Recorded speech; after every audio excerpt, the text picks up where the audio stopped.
വീട്ടിൽ പെൺമക്കളുള്ള എന്റെ പ്രിയപ്പെട്ട മാതാപിതാക്കളെ, അറിഞ്ഞോ അറിയാതെയോ ഇവന്റെ വലയിൽ നിങ്ങളുടെ ആരെങ്കിലും പെട്ടിട്ടുണ്ടോ എന്നുള്ളത് നിങ്ങളൊന്ന് പരിശോധിക്കുക. ഒരുപാട് പ്രവാസികളുടെ ഭാര്യമാരെ വലയിലാക്കിയ ഒരു പരമചറ്റ പരമനാറിയാണ് ഇവൻ. പ്രിയപ്പെട്ട പ്രവാസികളെ, ഇവന്റെ മുഖം നിങ്ങൾ ഓർത്ത് വെച്ചുകൊള്ളുക. ഇങ്ങ് താമരശ്ശേരി മുതൽ അങ്ങ് തിരുവല്ല വരെയുള്ള പോലീസുകാരോട് ഈ നിഷാൽ അഹമ്മദ് എന്ന് പറയുന്ന തിരൂർ സ്വദേശിയെ കുറിച്ച് ചോദിച്ചു കഴിഞ്ഞാൽ അവര് പറഞ്ഞു തരും ഈ ഭീകരന്റെ ഞെട്ടിക്കുന്ന കഥകൾ.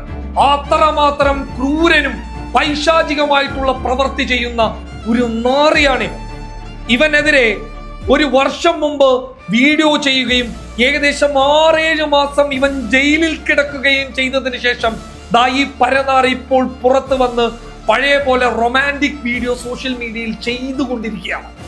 ഈ റൊമാൻറ്റിക് വീഡിയോയിലൂടെ ലക്ഷ്യം വെക്കുന്നത് ആരെയാണെന്ന് അറിയാമോ? ജോലി തിരക്കിനിടയിൽ തന്റെ ഭാര്യമാരോട് അറിഞ്ഞോ അറിയാതെയോ റൊമാൻറ്റിക്കായി പെരുമാറാൻ പറ്റാതെ പോകുന്ന ചില ഭർത്താക്കന്മാരുടെ ഭാര്യമാരെയാണ് ഈ പരനാറി ഇത്തരം വീഡിയോകളിലൂടെ ലക്ഷ്യം വെക്കുന്നുള്ളത്. അങ്ങനെ പെട്ടുപോയിട്ടുള്ള ഒരുപാട് സ്ത്രീകളുണ്ട്. സ്വർണവും പണവും അവരുടെ കയ്യിൽ നിന്ന് വാങ്ങിച്ച് പിന്നീട് അത് അവർ തിരിച്ചു ചോദിക്കുമ്പോൾ അവരുടെ നഗ്ന ദൃശ്യങ്ങൾ അവരുടെ വാട്സപ്പിലേക്ക് അയച്ചു കൊടുക്കുകയും അയച്ചു കൊടുത്തതിന് ശേഷം ഇനി ചോദിച്ചാൽ ഇത് പുറത്തു വിടുകയും ചെയ്യുമെന്ന് ഇവൻ പറയും. ഇതിന്റെ പേരിൽ നിലമ്പൂരിൽ ഇവനെതിരെ ഇപ്പോൾ ഈ അടുത്തൊരു കേസ് നിലമ്പൂർ പോലീസ് എടുത്തിട്ടുണ്ട്. അതായത് ഈ കാണുന്നതൊക്കെ ഇവന്റെ പേരിലുള്ള FIR-കളാണ്. ഇതൊക്കെയാണ് തെളിവുകൾ. ഇത്രയും വലിയ ഒരു കൊടും ക്രിമിനലാണ് എനിക്കെതിരെ ഇപ്പോൾ വീഡിയോ ചെയ്തുകൊണ്ടിരിക്കുന്നത്.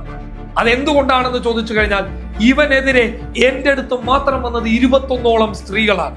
അതിൽ 6 പേർ പരാതി കൊടുക്കുകയും 6-7 മാസം ഇവൻ അകത്ത് കിടക്കുകയും ചെയ്തു. അവർക്ക് നിയമപരമായിട്ടുള്ള സഹായം ചെയ്തു കൊടുത്തത് ഞാനാണ്. എനിക്കെതിരെ ഒരുപാട് ഇല്ലാ കഥകളും കള്ള പ്രചരണങ്ങളും നടത്തുകയാണ്. എന്റെ ഭാര്യയും കുട്ടിയും വരെ വെറുതെ വിട്ടിട്ടില്ല. ഒപ്പം ഇവനെതിരെ വീഡിയോ ചെയ്തിട്ടുള്ള പ്രമുഖ ഇൻഫ്ലുവൻസർമാരെയും ഇവൻ ലക്ഷ്യം വെച്ചു.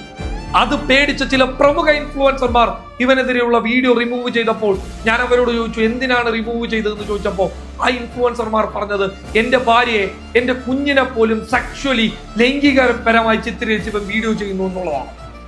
ഞാൻ 1 ഇഞ്ച് പിന്നോട്ട് പോകില്ല ഈ പരനാറിക്കെതിരെയുള്ള നീക്കത്തിൽ. ഒരുപാട് കള്ളക്കഥകൾ ഇവൻ പടച്ചിറക്കി വിടുകയാണ്. നോക്കുക, സൂക്ഷിക്കുക.